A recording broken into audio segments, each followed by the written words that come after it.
पेपरमध्ये जी मध्ये का असताना कुठेतरी सांख्यिकीचा भाग घेण्यात आलेला आहे. आम्ही तर SEC मध्ये घेतलेला आहे, मेजरमध्ये देखील संख्याशास्त्र आपण टाकलेलं आहे. पुढच्या वर्षी देखील क्वांटिटेटिव्ह टेक्निक्स पुढचं पाऊल संख्याशास्त्राचं थर्ड इयरला आम्ही टाकलेलं आहे. तर हे इतकं महत्त्वाचं आहे की अगदी आज सुराज कदम सर आहेत, वगैरे सर आहेत, मी आहे, सर आहे, की आम्हाला प्रत्यक्ष ज्या विषयाने स्वतःच्या पायावर उभं राहण्याची संधी दिली. आज आम्ही जी काही भाकरी खातो ज्या विषयाच्या उपकारामुळे, तो विषय म्हणजे अप्रत्यक्षरित्या संख्याशास्त्र आहे. कारण अर्थशास्त्र शिकलो म्हणजे आम्ही त्याच्यामध्ये संख्याशास्त्र आणायचे आलंच. संख्याशास्त्राच्या समावेशाशिवाय अर्थशास्त्र पूर्णच होत नाही, इतकं या विषयाला महत्त्व आहे.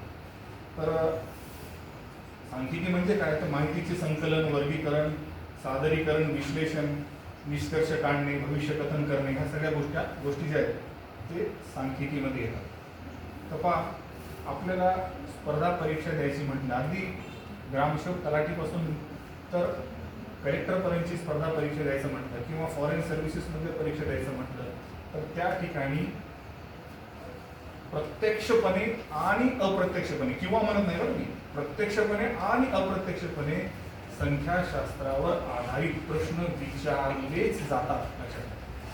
तेवढा तरी भाग आपल्याला कंप्लीट केल्याशिवाय कुठलीही स्पर्धा परीक्षा पास होता येत नाही.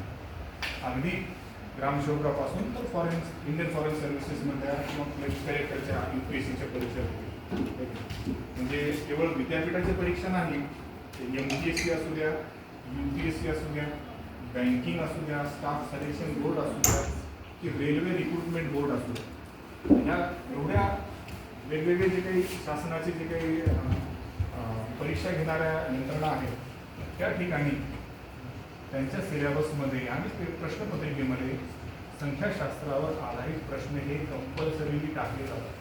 लक्षात ठेवा. सांख्यिकी तर हे परीक्षेचं तर जाऊ द्या, वेगवेगळ्या स्पर्धा परीक्षेचं, पण आपल्याला जीवनामध्ये देखील संख्याशास्त्र जर आपण अभ्यासलं तर काय होतंय, तर वेगवेगळी आकडेवारी आपण जी पाहतो आपल्या अवतीभोवती, ती आकडेवारी समजून घेण्यामध्ये मदत होती. लक्षात येतं आकडेवारी काय सांगते, आपली निर्णय क्षमता सुधारते, अचूकता वाढते आपल्या निर्णय घेण्यामध्ये किंवा अंदाज बांधण्यामध्ये. त्यानंतर आपली विश्लेषणात्मक क्षमता किंवा विचारशक्ती जी आहे ती स्टॅटिस्टिक्सचा अभ्यास केल्यानंतर. तर स्पर्धा परीक्षेमध्ये 3 प्रकारचे संख्याशास्त्रावर आधारित प्रश्न विचारले जातात. एक आहे क्वांटिटेटिव्ह ॲप्टिट्यूड नावाचं, क्वांटिटेटिव्ह ॲप्टिट्यूड. दुसरा आहे डेटा इंटरप्रिटेशन आणि तिसरा आहे लॉजिकल रिझनिंग. या 3 प्रकारचे प्रश्न स्पर्धा परीक्षेमध्ये विचारले जातात, जे की संख्याशास्त्राशी संबंधित आहेत. आता क्वांटिटेटिव्ह ॲप्टिट्यूड म्हणजे काय, तर पहा, आकड्यावर आधारित विचार करून योग्य उत्तर काढण्याची पद्धत क्वांटिटेटिव्ह ॲप्टिट्यूड म्हणजे काय. तर आकडे दिले जातात प्रश्नामध्ये आपल्याला, त्या आकड्यावर आपण थोडासा विचार करायचा आणि योग्य उत्तर काढायचं. उदाहरण समजा एका वस्तूची किंमत 100 रुपये आहे आणि त्यावर 20% एवढा डिस्काउंट दिला आहे, मग त्या वस्तूची किंमत किती असेल, असा जो प्रश्न विचारला जातो, हा प्रश्न स्टॅटिस्टिक्समधला आहे, जो की क्वांटिटेटिव्ह ॲप्टिट्यूडमध्ये विचारला जातो. 100वर 20% डिस्काउंट म्हणजे 80 रुपये आहे, असं आपल्याला ते चटकन लक्षात येतं. कळत नकळत आपलं क्वांटिटेटिव्ह ॲप्टिट्यूड जे आहे, कॉमन सेन्स क्वांटिटेटिव्ह ॲप्टिट्यूड हे डेव्हलप झालं आहे. पण ह्याचा थोडासा पुढचा भाग विचारतात, मी तुम्हाला उदाहरणासाठी ते सोपं करून सांगितलं. दुसरं डेटा इंटरप्रिटेशन. डेटा इंटरप्रिटेशन म्हणजे काय, दिलेल्या आकडेवारीचे विश्लेषण करून योग्य निष्कर्ष काढण्याची पद्धत. आकडेवारी दिली जाते वेगवेगळ्या फॉर्ममध्ये, उदाहरणार्थ तक्ते दिले जातात किंवा मग आलेख दिले जातात किंवा मग वेगवेगळ्या प्रकारचे चार्ट, असं वर्तुळाकार गोष्टी दाखवल्या जातात, त्याच्यामध्ये भाग पाडून वर्तुळाचे, आणि मग त्यावर आधारित आपल्याला प्रश्न विचारले जातात. आता हे जे प्रश्न आहेत हे देखील संख्याशास्त्राशी संबंधित. कंपल्सरी MPSC UPSC असू द्या किंवा स्टाफ सिलेक्शन बोर्ड असू द्या, रेल्वे रिक्रुटमेंट बोर्ड असू द्या, RBIच्या परीक्षा असू द्या, याच्यामध्ये कंपल्सरी हे प्रश्न असतात. वेगवेगळे ग्राफ देतात, त्याच्यावर आपल्याला ते ओळखावं लागतं, त्याच्यावर ते दिलेल्या प्रश्नाची उत्तरे आपल्याला द्यावी लागतात.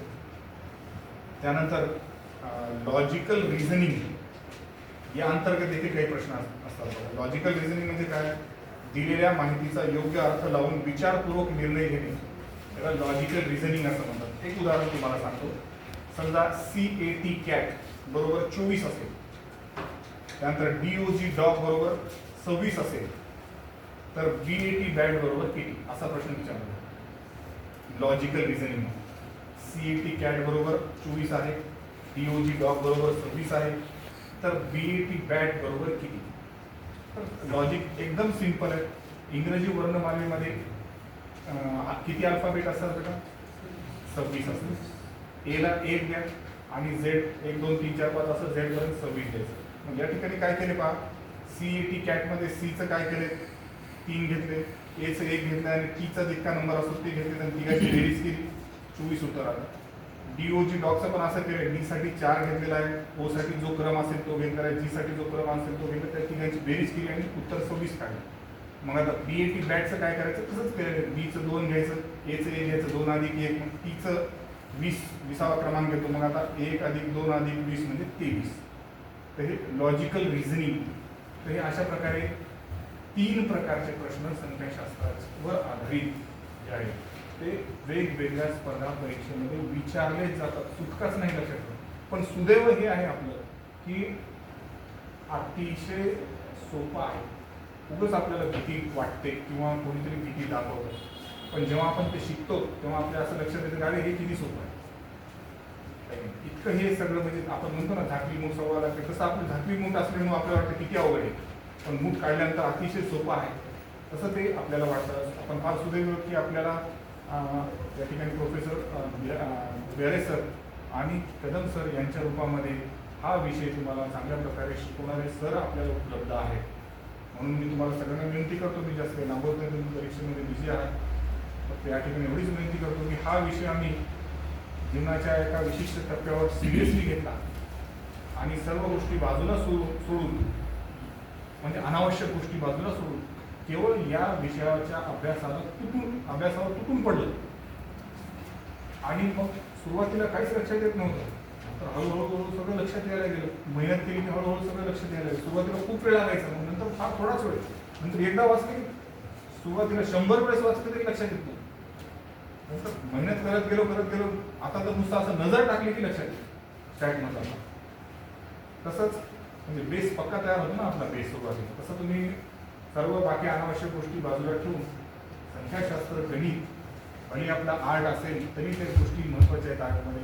या गोष्टीच्या अध्ययनाला, अभ्यासाला महत्त्व द्या. ऑप्शनल म्हणून, मेजर म्हणून, इलेक्टिव्ह म्हणून किंवा मग SEC किंवा GE हे पेपर असतील तुम्हाला, तर हे पेपर क्वांटिटेटिव्ह अनालिसिस CQTचे हे पेपर तुम्ही आवर्जून घ्या. ऑनलाईन कोर्सेस आहेत स्वयं पोर्टलवर. स्वयं नावाचं पोर्टल असतं, सर तुम्हाला माहिती देतील त्याविषयी. त्या पोर्टलवर दर 6 महिन्याला केंद्र सरकारतर्फे वेगवेगळे कोर्सेस सुरू असतात ऑनलाईन. तर पेड असतात आणि फ्री असतात. आपल्याला जर सर्टिफिकेट पाहिजे असेल 1000 रुपयेतून आपण पेड कोर्सेस करायचे. व्हिडिओ ऑलरेडी सेव्ह असतात, ते व्हिडिओ तेवढे बघायचे. असाइनमेंट दिलेले असाइनमेंट मागतात आपल्याला, ते असाइनमेंट वेळेच्या टाईम बाउंडमध्ये सबमिट करायचे आणि वर्षाच्या त्या सेमिस्टरच्या शेवटीला कुठंतरी ऑनलाईन कम्प्युटरसमोर ते एक्झाम घेतात. ती एक्झाम द्यायची आणि त्या विषयामधलं ते सर्टिफिकेटही आपल्याला मिळतं आणि नॉलेज देखील मिळतं, जे पुढं स्पर्धा परीक्षेच्या तयारीला वाया जाणार नाही. मी या ठिकाणी जास्त वेळ न घेता या ठिकाणी संयोजकांनी आदरणीय भुयारे सर, कदम सर आणि कोटलवार सरांनी या ठिकाणी मला बोलवलं, माझा यथोचित सन्मान केला, माझं बोलणं शांतपणे ऐकून घेतलं. आपल्याला देखील त्या ठिकाणी उपस्थित अवेलेबल करून दिलं, त्याबद्दल मी सर्वांचे आभार मानतो आणि धन्यवाद.